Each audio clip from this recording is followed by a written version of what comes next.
Hello, Leo! Welcome back. Tagalog Express. Tagalog Tarot Express tayo ulit.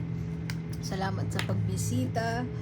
This is for Sun, Moon, Rising Sign, and Venus. General reading May 2024 para kay Leo. So, alam nyo na yan. Kunin nyo lang kung ano yung nakaka-resonate kayo. Tapon nyo yung hindi. Kung hindi nakaka-resonate, okay lang yan. So, subscribe lang po tayo para maabutan natin ang next na upload ng video. At maaaring doon makapulot tayo ng or makuha natin yung sitwasyon na nakaka-resonate tayo, nakaka-relate tayo. Pero naniniwala ako na meron at merong insight na makapupulot tayo dito kasi may dahilan kung ba't po na tayo napadpad dito. Kuha tayo ng 5 cards, core energy mo. Clarify natin with another deck. Salamat sa pagbisita, Leo. Pero isang bagay na ayaw mong baguhin. Mukhang, sorry Leo, pero immediately, yung 2 cards na yan, may bagay na kailangan baguhin, pero ayaw mong baguhin. Medyo matigas ang ulo po natin. Sort of saying na my way or the highway. Ito ang gagawin natin. Ito ang tamang gawin. Alam ko na yan. Napagdaanan ko na yan. Makinig kayo sa akin. Medyo ganun po ang energy natin ngayon. With those 2 cards pa lang. Hindi ko sure kung tingnan natin kung love situation ba ito o career situation. Kala ko may tumalon. Oh, yun na nga. Ay, oh. Mukhang career. Sa trabaho. Maaaring hindi naiintindihan ng mga tao kung saan ka nang gagaling. Pero ang totoo, may isang bagay na unfairly ginawa. Siguro decisions are being made above your head. Ibig sabihin, hindi ka sinasama doon sa decision. Hindi ka tinatanong. Hindi tinatanong yung opinion mo. Tapos ngayon na meron ka ng pagkakataon para sabihin yung opinion mo, totally different siya. Ibang-iba siya dun sa i-execute nila. So, maaaring nakaka-receive ka ng backlash dahil dun. At,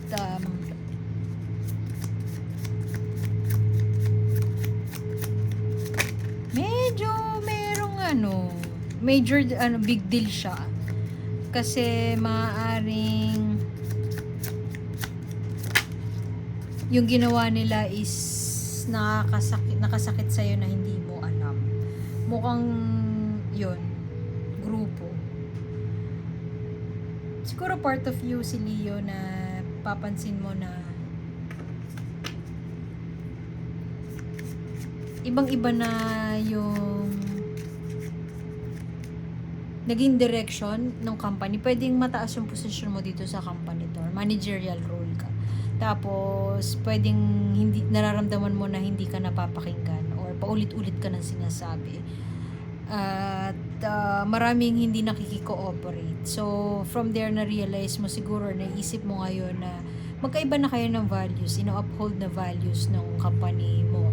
Pwedeng ikaw ay nandun ka pa rin sa yung core values ng company, ina-uphold mo yon. Pero yung company, parang nag-shift sila in a direction na dahil sa technology siguro, AI, I don't know, nag-shift na sila ng gustong mangyari. Pero medyo natatapakan nun yung values nyo. At siguro part of you, nafe-feel mo na para ka parang pinagsisiksikan mo na yung sarili mo dun sa organization. Pero ang nakakaaliw dun, quite interesting. Hindi ka susuko. Ayaw mo mag-meet halfway. Ito, gagawin natin. Bala kayo dyan. May ganon. Pwedeng ikaw tong hindi cooperative. Ayaw mo mag-collab. Or siguro, nag-change yung scope of work mo. Parang sinasabi mo na noon na pina-foresee mo na to, sinabi mo na noon, nag-abiso ka na, tapos biglang hindi sila nakinig, tas ngayon na bigla-bigla na lang gusto nilang ipatupad yun, walang abiso din sa'yo. So, gigil ka. Pwede din na Scorpio yung kadil mo. Tingnan mo, death card lumabas sa'yo twice. New era. New era sa work mo. New era din sa'yo. Pwedeng it's my palaban era, ganon. Pwedeng noon para napanghihinaan ka na ng loob, parang feeling mo hopeless situation na, yun na, tampururot ka na lang on the side. Pero ngayon, with your palaban era, pwede ding May to, siguro magkakaroon ka ng sudden burst of energy to fight for your rights, ganon. Ngayon, medyo hopeful ka na may mababago. Siguro, nag-express ka ng opinion mo at one point, pero kalmado lang. Tapos, parang may nakumbinsi ka or may na-influence ka na magbago ng stand dahil dun sa pag-express mo ng sarili mo. At dahil dun, tingin mo parang hoping for positive changes ka. Usually, death card, yung iba natatakot sa card na to, of course, kasi death nga siya. Pero ibig sabihin lang nito, transformation. It's either mangyayari yung ayaw mo mangyari, pero matututo ka along the way at mag-grow ka as a professional along the way, or magtatagumpay ka sa binabalak mo at magbabago sila ng isip. Parang join them or beat them. Pag join them, ikaw yung mag-grow. Hindi mo pa sa nakikita yun sa ngayon at maaaring hindi mo pa na-acknowledge yun ngayon. Or beat them. Pero pwedeng pagod ka. Noong una, siguro ayaw mo nang parang reluctant ka sa pagbabago. Tapos parang wala na to, wala nang mangyayari dito. Ganun yung pinanggagalingan mo. Tapos may resistance sa part mo. Gusto mo, I want to talk to the manager. Ganyan ang peg mo. Pero sa ngayon, medyo kumalma na. Siguro dahil naisip mo, may ibang solusyon. Judgment naman, parang ito yung collective energy. Pag review, asan ka na ba in your life? Saan ka patungo? Anong gusto mong gawin? Worth it ba na ipaglaban ko to? So, siguro ikaw, dumating na sa'yo sa point na hindi worth it. Pero, itatry ko pa din. Dati siguro laban. Pero ngayon, medyo may openness na sa pagbabago.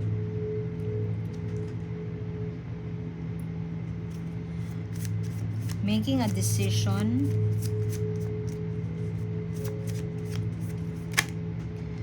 Parang karamihan din ng energy ng collective.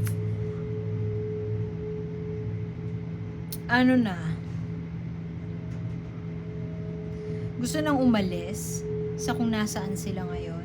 Kasi pakiramdam nila wala nang pagbabago, stagnant na sila, hindi na sila nag-grow dun sa kung nasaan sila. Doesn't matter kung relationship to, as in love, romantic relationship, or work relationship. Wala nang growth. And kung ano man yung mapagdesisyonan mo, tingin ko, gagawin mo ang lahat para itaguyod yun or panindigan yung desisyon na yun. Wala akong nakikita dito na aalis ka. Ang nakikita ko lang dito, laban ka. Pero tatanggapin mo with all maturity ang pagbabago na naganap or magaganap. Oops, sorry. Pero yun, kalmado lang. Mag-a-adapt, mag-aaral, pwedeng ganun. Pero definitely,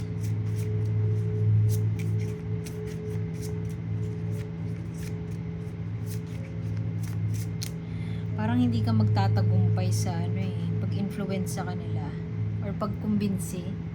So mukhang tatanggapin mo at mag-work around ka dun sa magiging tadhana mo as far as the situation is concerned.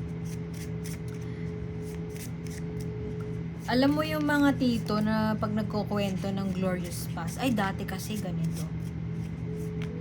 May tendency ka na mag-stick dun sa kung ano yung nakasanayan or ano yung dating sistema.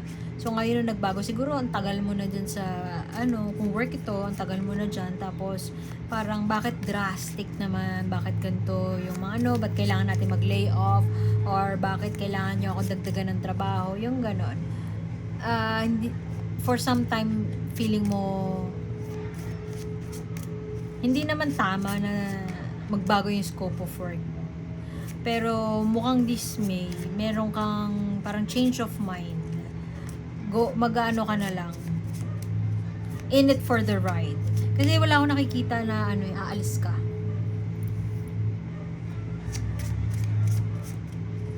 Wala sa cards mo ang nakikita. Healing, oo. Moving on, oo. Change, oo.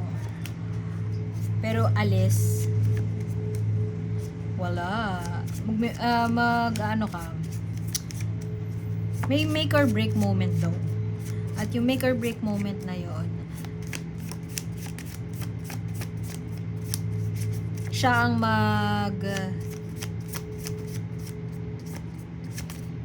magdedetermine ng tadhana mo. Uy! New beginning. Siguro bibigyan ka ng project. Wala kang pakialam sa opinion ng iba. Ayaw mong tignan yung point nila. Medyo matigas ang ulo nga, sabi ko nga kanina. Pero tingin ko pwedeng papasok kayo sa negotiation dahil nga matagal ka na at they value your opinion. Magkakaroon ng pagkakataon para magkapag-usap kayo, two parties. Kung relationship man to, merong mangyayari na magti-trigger para makapag-usap kayo masinsinan kung saan kayo patutungo. Meeting of minds, kumbaga. May mangyayaring ganun. Kasi ikaw, alam nila at aware sila na hindi naman pwedeng kung paano nyo kinausap yung mga baguhan, ay ganun ka din kakausapin. So, mukhang somehow, in one way or another, merong pagbabago sa way kung paano sila makipag-usap sa'yo. At i-acknowledge nila yung tenure mo at i-acknowledge nila yung contribution mo dun sa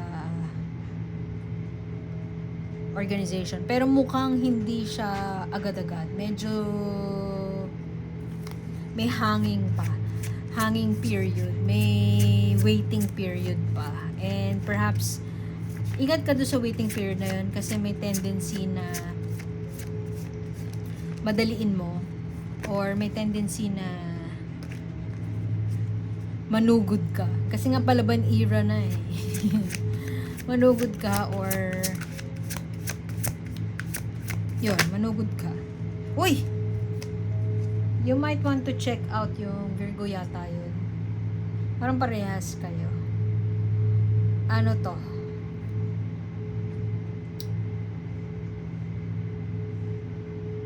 Expedition.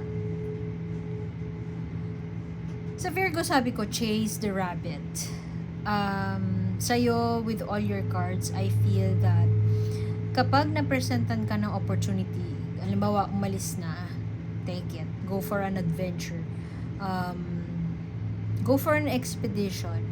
Kasi malay mo, sign lang yung mga pagbabago na nangyari around you. It's just a sign na hindi na kayo aligned nung kung nasan ka man ngayon. Relationship, work relationship man or romantic relationship, hindi na kayo aligned.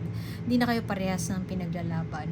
So, kung ma-present sa'yo, magpakita sa'yo yung rabbit na finalaw ni Alice. Magpakita sa'yo yun, mag-open ng door, whatever. Nakakatakot man, baka you might want to ride that wave kasi baka yun lang yung kailangan mo ngayon. You need to shake things up kasi nga stagnant na and wala nang point na magstay sa kung nasaan ka ngayon kasi maaaring na-outgrow mo na sila. Parang Libra lang din. Baka may Libra ka sa chart mo, gusto mong panoorin yun. Na-outgrow niya na yung kung ano man, relationship na kung kung nasan siya ngayon. So, it's time to make changes or leave. So, iwan ko na yun doon at salamat for being here, Leo. Like, share, and subscribe, and sana makita ko pa ulit kayo next time. Salamat at see you soon. My name's A. Bye-bye.